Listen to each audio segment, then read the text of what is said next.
Vladimir Putin ने रूस को दुनिया में सबसे शक्तिशाली देश बनाने को कोई कोर कसर नहीं छोड़ी। अपनी ताकत का गुमान ऐसा था कि यूक्रेन ने नाटो से दोस्ती क्या करनी चाहिए, पुतिन ने हमला बोल दिया। लेकिन जब से यूक्रेन के खिलाफ पुतिन ने लड़ाई शुरू की, उनके सितारे गर्दिश में आ गए।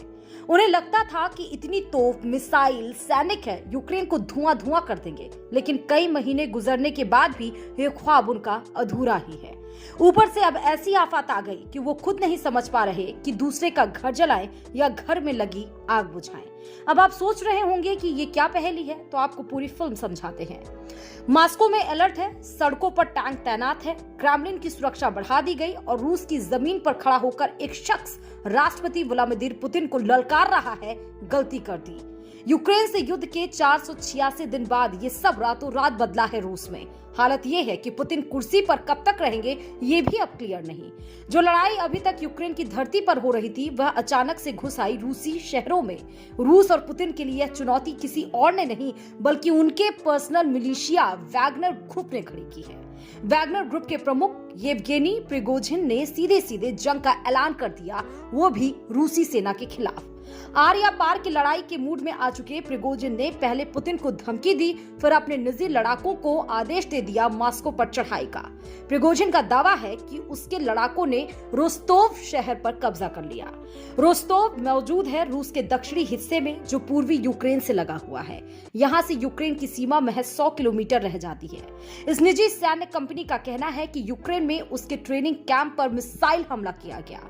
इसमें उसके बहुत से लड़ाकों की जान चली गई। प्रिगोजिन ने ही एक मैसेज जारी कर इस हमले की जानकारी देते हुए इसके लिए क्रेमलिन को जिम्मेदार ठहराया था और अब इसी के बदले की बात के लिए बगावत कर दी गई है। कहते हैं कि पुराने दोस्त से बड़ा दुश्मन कोई नहीं होता, क्योंकि वह सारे राज जानता है। कुछ ऐसा ही है प्रिगोजिन के साथ। साल 2022 में 28 फरवरी के दिन ब्रिटेन के अखबार द टाइम्स ने एक रिपोर्ट छापी थी। इसमें एक बेहद सनसनीखेज दावा किया गया था। रिपोर्ट में कहा गया कि यूक्रेन के राष्ट्रपति व्लादिमीर की हत्या करने के लिए रूस ने 400 से अधिक विशेष लड़ाके भेजे हैं। ये लड़ाके वैगनर मिलिट्री ग्रुप के बताए गए थे। वैगनर ग्रुप पिछले कई वर्षों से अपने सैन्य और खुफिया ऑपरेशंस को लेकर चर्चा में रहा है। वैगनर एक प्राइवेट मिलिट्री ग्रुप है। इसे ऑपरेट करने वाले लोगों में रूस के राष्ट्रपति व्लादिमीर पुतिन के सबसे करीबी सहयोगियों का हाथ बताया जाता है। यह ग्रुप रूसी सरकार के साथ कंधे से कंधा मिलाकर काम करता है। स्थिति विकट हो तो पुतिन के आदेश के तहत हर मोर्चे पर लड़ने को तैयार रहता है। कहा तो ये भी जाता है कि दुनिया भर में रूसी सरकार के अभियानों में गुप्त रूप से लड़ाई लड़ने वालों में वैगनर ग्रुप सबसे आगे है। साल 2017 में ब्लूमबर्ग की एक रिपोर्ट आई थी। इसमें कहा गया था कि वैगनर ग्रुप में करीब 6000 लड़ाके हैं। इनकी मौजूदगी यूरोप से लेकर लीबिया, सीरिया, मोजाम्बिक, माली, सूडान और मध्य अफ्रीकी गरदास तक मानी जाती है। रूस के लिए यह बगावत बहुत बड़ा झटका है। इसकी उम्मीद ना पुतिन को रही होगी और ना ही क्रेमलिन में मौजूद किसी अफसर को। बगावत का असर यूक्रेन पर पड़ना तो तय है, क्योंकि जो लड़ाके अभी तक यूक्रेन में लड़ रहे थे, अब ये रूस में घुस आए हैं।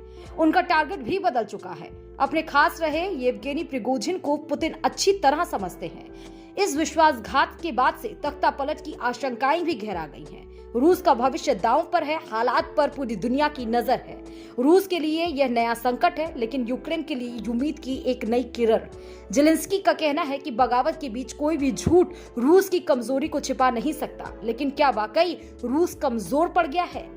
पुतिन अपनी सत्ता नहीं बचा पाएंगे? इन तमाम बातों के लिए थोड़ा इंतजार तो करना होगा। ब्यूरो रिपोर्ट, खबर प्याली।